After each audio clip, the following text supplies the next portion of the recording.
both the anti-ISIS activists inside of Raqqa and the ISIS news agency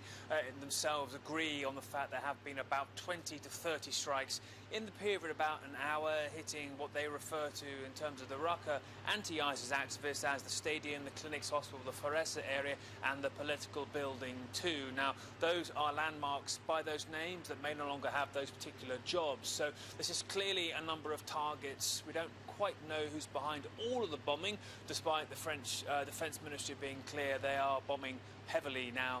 Raqqa as we speak. We don't quite know what those buildings serve as a purpose right now. But given the timing, given the announcement from the French Defence Ministry that their jets are in the skies over Raqqa right now, you can be pretty sure, Erin, that what we're seeing and what we're hearing from both sides of the argument inside Raqqa now is some sort of reprisal or statement of French military intent inside of Raqqa. We don't know where the French jets have taken off from, if this is part of a longer-term initiative to hit ISIS around the capital of the self-declared caliphate that is Raqqa. We do know that the most recent offensive, backed by coalition airstrikes and by the Peshmerga Kurdish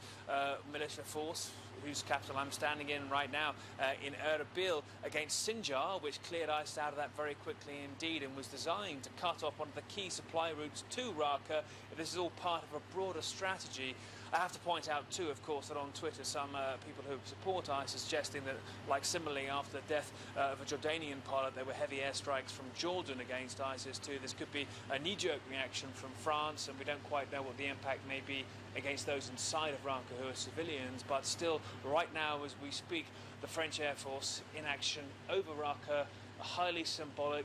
dependingly military effective moment against